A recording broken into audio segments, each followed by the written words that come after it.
शुक्रवार शाम 6 बजे से सिर्फ दूरदर्शन किसान पर।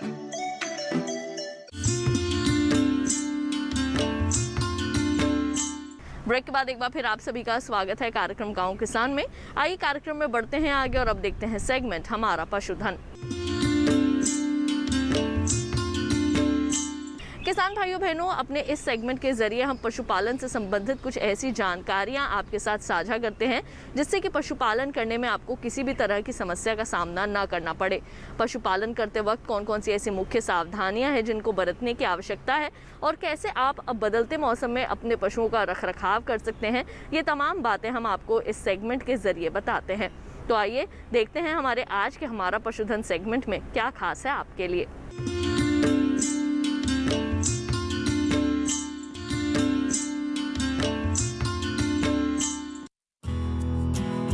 भारत में कृषि के साथ पशुपालन को एक सहायक व्यवसाय के रूप में किया जाता है, जिसमें गाय, भैंस और बकरी पालन विशेष है। पशुपालन में दूध उत्पादन किसानों के लिए सबसे ज्यादा आसान और फायदेमंद साबित हो रहा है। ये इतना सस्ता और सुलभ है कि इससे कई तरह की जरूरतें पूरी की जा सकती है। भारत में अगर भैंसों की बात की जाए तो यहाँ 3 तरह की नस्लें ज्यादा लोकप्रिय है। मुर्हा, मेहसाना और सुरती प्रमुख है। भैंसे गायों की अपेक्षा ज्यादा वसा, कैल्शियम, फास्फोरस, प्रोटीन, अप्रोटीन नाइट्रोजन का उपयोग करने में सक्षम होती है। इसीलिए इनसे दूध का उत्पादन भी ज्यादा मिलता है। भारत के दूध उत्पादन का लगभग 54% हिस्सा भैंसों से आता है। दूध की मात्रा और गुणवत्ता के कारण ही भैंस पालन काफी लोकप्रिय है। भैंस पालन से भरपूर दूध उत्पादन लेने के लिए आहार पर खास ध्यान देना होता है। इसके लिए पशुपालक संतुलित आहार और हरा चारा दोनों देते हैं। संतुलित आहार बनाने के लिए 35% दाना, मक्का, जौ, गेहूं और बाजरा, 32 किलो खली, सरसों की खल, मूंगफली की खल, बिनौला की खल और अलसी की खल, 35 किलो चौकर, गेहूं का चौकर, चना की चूरी, दालों की चूरी और राइस ब्रेन और 1 किलो नमक। इस मात्रा से करीब 100 किलो संतुलित आहार बनाया जा सकता है। आहार के साथ साथ पशु आवास और स्वास्थ्य का भी खास ख्याल रखना होता है। भैंसें वातावरणीय गर्मी के प्रति काफी संवेदनशील होती है, इसलिए तापमान में बढ़त होने के पहले ही कुछ खास इंतजाम कर लेने चाहिए। आवास ऐसा हो जहां पशु खाने, आराम करने, घूमने और सांस लेने के लिए किसी भी तरह की असुविधा ना महसूस करे। तापमान ज्यादा होने पर आवास में पर्दे आदि की व्यवस्था रखनी चाहिए। समय समय पर पशु को पीने का पानी देते रहना चाहिए, जिससे शरीर का ताप नियंत्रित रखा जा सके। इसके अलावा पशु के स्वास्थ्य का ध्यान रखना चाहिए। भैंस को पेट के कीड़े की दवा, खुरपका, मुंहपका, गला घोटू का टीका समय से लगवाना चाहिए। पशुपालन में बेहतर सफलता पाने के लिए जानकारियों का होना बेहद जरूरी है। यदि कोई पशुपालक इस व्यवसाय से जुड़ना चाहते हैं तो उन्हें अपने क्षेत्र के पशुपालन विभाग से संपर्क करना चाहिए। विभाग से मिली जानकारी के आधार पर व्यवसाय में होने वाले जोखिमों को कम किया जा सकता है, साथ ही अच्छा मुनाफा भी कमाया जा सकता है।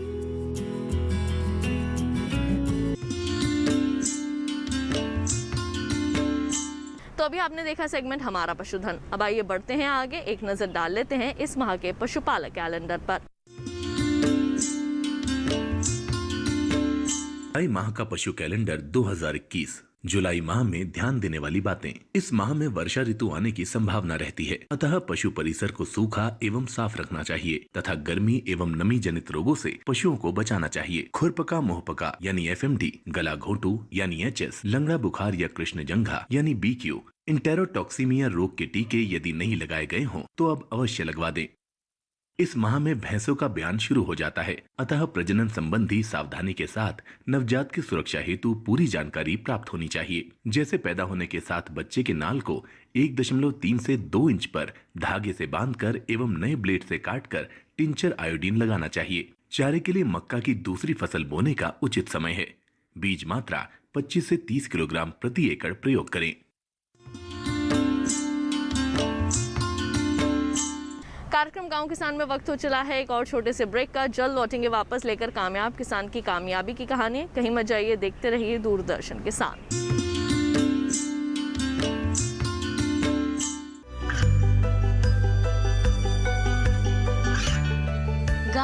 पिछड़े क्षेत्रों में सरकारी योजनाओं की जानकारी पहुंचा। देश में कौशल और क्षमता विकास कर ग्रामीणों को सामाजिक बदलाव और विकास से जोड़ने की दूरदर्शन किसान की पहल चौपाल चर्चा देखें सोमवार से शुक्रवार सुबह 9 बजे।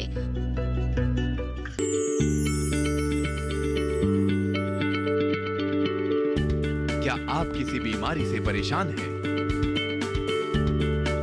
चाहते हैं डॉक्टर की सलाह? तो हम हैं आपके साथ। बताएंगे आपको जीने की राह। समस्याएं आपकी, समाधान देश के मशहूर विशेषज्ञों के। घर बैठे बात करें देश के जाने माने डॉक्टरों से। हमारे लाइव प्रोग्राम स्वस्थ किसान में हर शनिवार शाम 6 बजे से 7 बजे तक।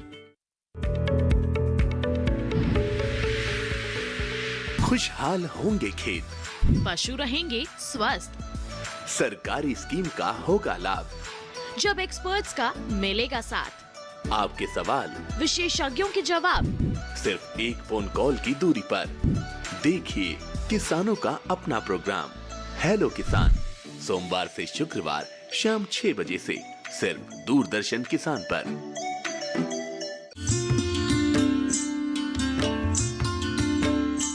ब्रेक के बाद एक बार फिर आप सभी का स्वागत है कार्यक्रम गांव किसान में। आइए कार्यक्रम में बढ़ते हैं आगे और अब देखते हैं सेगमेंट कामयाब किसान की दास्तां।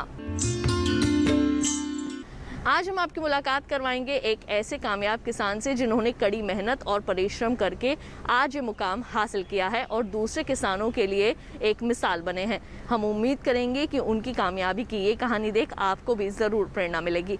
तो फिर आइए जानते हैं उनकी कामयाबी की ये दास्तां उन्हीं की मुँह ज़ुबानी।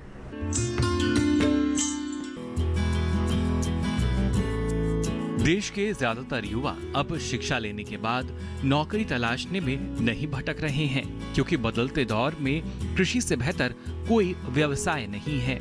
यही वजह है कि युवा नई तकनीकों के तालमेल से खेती को लाभ का व्यवसाय बनाने में सफल सिद्ध हो रहे हैं।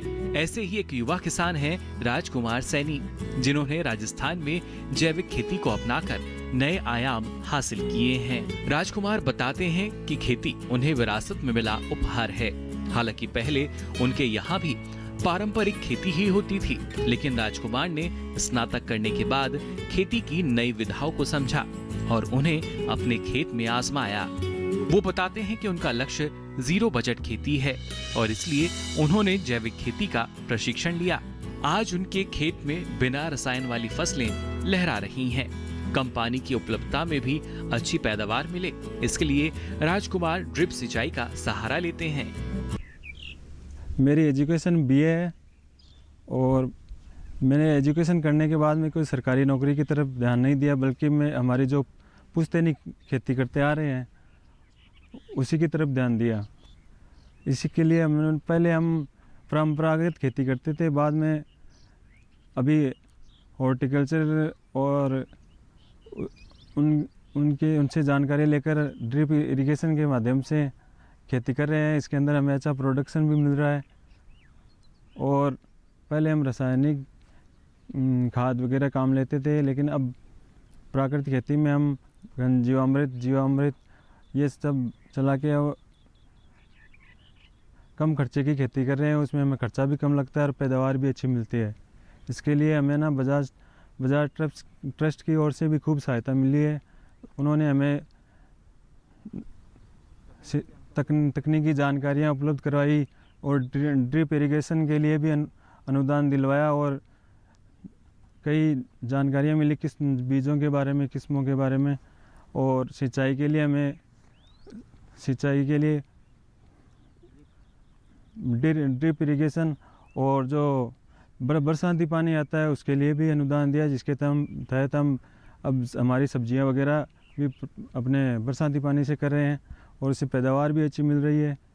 इसके लिए हमारे यहाँ आसपास के किसान भी मोटिवेट हुए हैं। उन्होंने भी हमें देख के अब प्राकृतिक खेती करने के लिए अग्रसर हो रहे हैं। वो बताते हैं कि जैविक खेती से उनके खेतों की मिट्टी की उर्वरा शक्ति में काफी इजाफा हुआ है।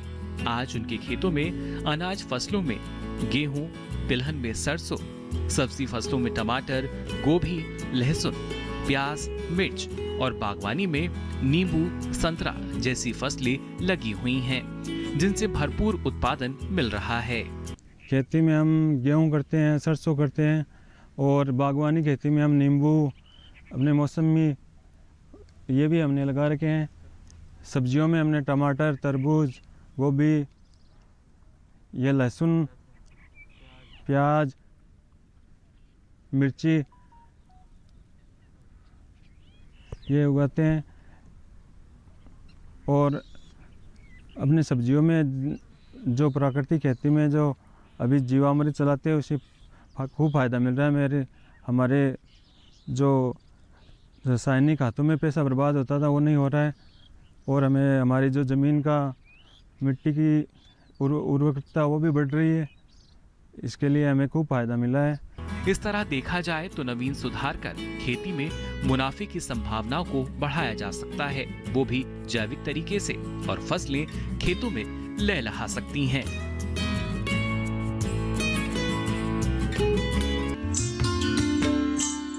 तो किसान भाइयों बहनों, अभी आपने देखी कामयाब किसान की कामयाबी की कहानी। तो हमारे आज के गांव किसान कार्यक्रम के इस अंक में बस इतना ही। लेकिन अगर आप हमारे कार्यक्रम का पहले का प्रसारण भी देखना चाहते हैं तो टीवी पर दिए जा रहे QR कोड को स्कैन कीजिए या फिर दूरदर्शन किसान के YouTube चैनल पर भी जाकर आप गाँव किसान टाइप कीजिए और वहाँ पर हमारे पहले के कार्यक्रम भी आप देख सकते हैं। उम्मीद करेंगे आज के कार्यक्रम में दी गई जानकारियाँ आप सभी के ज़रूर काम आएंगी। तो आज के लिए केवल इतना ही, मुझे दीजिए इजाज़त। आप सभी अपना रखिए ख्याल। नमस्कार।